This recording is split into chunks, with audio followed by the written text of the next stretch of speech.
আসসালামু আলাইকুম। আমি তাওহিদা মিতু চাঁপাইনবাবগঞ্জ থেকে বলছি। ব্লগ বাই তাওহিদার নতুন আরেকটা ভিডিওতে সবাইকে ওয়েলকাম করছি। কাছে এবং দূরে, দেশ এবং দেশের বাইরে যে যেখান থেকে আমার ভিডিওটি দেখছেন, আশা করছি সকলে আল্লাহর রহমতে ভালো আছেন। আলহামদুলিল্লাহ, আমিও ভালো আছি। আমি বেশ কিছুদিন যাবৎ ভিডিও দিতে পারছি না, কারণ আমার শরীরের অবস্থা খুব একটা ভালো নেই। জ্বর, ঠান্ডা, গলা ব্যথা, তো এই নিয়ে আমি ভয়েস ওভার দিতেও পারিনি, ভিডিও দিতেও পারিনি। আর এখন তো হঠাৎ গরম, হঠাৎ বৃষ্টি, এজন্য আবহাওয়াটা চেঞ্জ হচ্ছে, সাথে সাথে অসুখেরও অবস্থা খুব করুণ হচ্ছে। তো সেদিন বৃষ্টি হচ্ছিল দিনের বেলাতে, মানে সারাদিনই একরকম বৃষ্টি ছিল।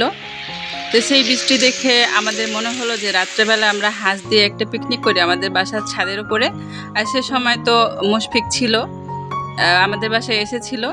এই নিয়ে একটা আমেজ ছিল, তো সবাই একসাথে আমরা ছাদে উঠে হাঁসটা কিনে এনে তারপরে পিকনিক শুরু করি।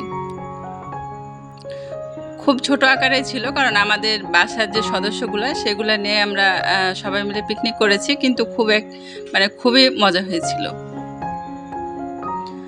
তো প্রথমে আমরা হাঁসগুলোকে ভালো মতো মাটির চুলাতে পুড়িয়ে নেই।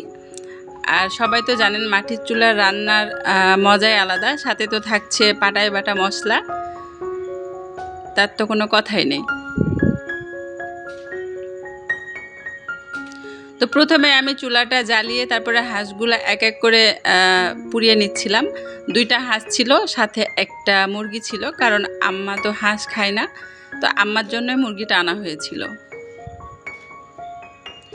আর তাসান তাসনিয়া তো খুবই খুশি ছিল, কারণ বাবা এসেছে, তার সাথে আবার পিকনিক হচ্ছে।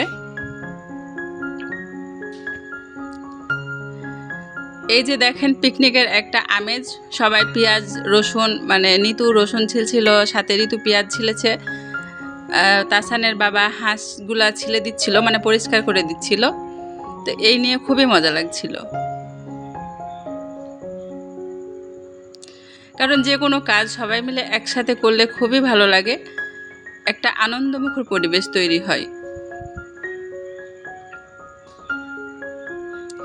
বাইরের মানুষজনের সাথে পিকনিক করলে একরকম মজা হয় বা ফিল হয়, আর বাসার সদস্যদের সাথে পিকনিক করলে অন্যরকম একটা মজা হয়। কিন্তু আমার কাছে মনে হয় যে ফ্যামিলি পিকনিকগুলোই খুবই ভালো লাগে। তো আমি এক এক করে প্রথমে জিরা বাটা, মানে জিরাটা বেটে নিয়েছিলাম, তারপরে রসুন বাটবো, আদা পেঁয়াজও অল্প করে বেটেছিলাম, আর তার সাথে বেটেছিলাম শুকনা মরিচ।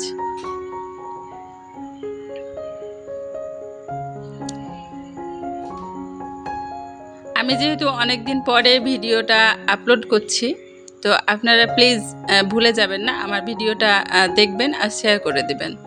তো আপনাদের কাছে পুরনো সে রিকোয়েস্টটা আবার করে নেই, আমার ভিডিওটি যদি এখন পর্যন্ত দেখে থাকেন আর আপনাদের কাছে ভালো লাগে, প্লিজ একটা লাইক দিয়ে আমার ভিডিওটি কন্টিনিউ করবেন, আর বেশি বেশি শেয়ার করে আমার পাশে থাকবেন।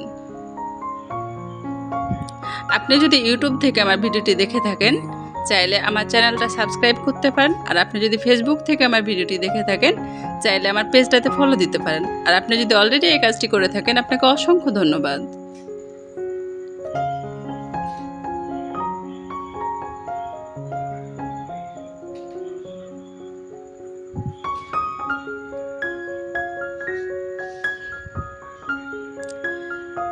যে কোনো মশলা পাটায় বাটতে একটু কষ্ট হয়, কিন্তু এটা তরকারি খেতে অসাধারণ লাগে।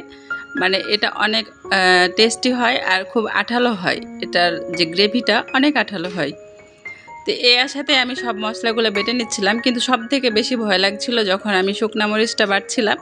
যদিও আমি এটা হাত দিয়ে ধরিনি, বাটার পরে আম্মাকে বলেছিলাম তুলে দিতে।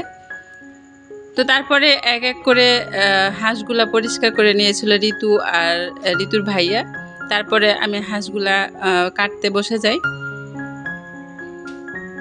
কারণ 2টা হাঁস ছিল, আর হাঁসের তো পরিষ্কার করাটা একটু কঠিন, সেহেতু হাঁসগুলো পরিষ্কার করতে একটু সময়ও লেগেছে তাদের। এরপরে আমি এগুলাকে ভালো মতো কেটে নিয়েছি। কিন্তু হাঁসগুলা যে আমরা কিনেছিলাম খুবই ভালো ছিল, কারণ হাঁসগুলোতে অনেক বেশি তেল ছিল। এরপরে আমি হাঁস রান্নার ভিডিও দিব, তখন দেখলে বুঝতে পারবেন যে এটা কতটা তেল দিয়ে আমি রান্না শুরু করেছিলাম আর পরে কতটা তেল বের হয়েছিল। তো নেক্সট ভিডিওতে আমি হাঁসটা রান্না করব। তো হাঁসটা কাটতে কাটতে আপনাদের কাছে আজকের মতো বিদায় নিয়ে নেই। দেখা হচ্ছে নেক্সট আরেকটা ভিডিওতে। আল্লাহ হাফেজ। আসসালামু আলাইকুম।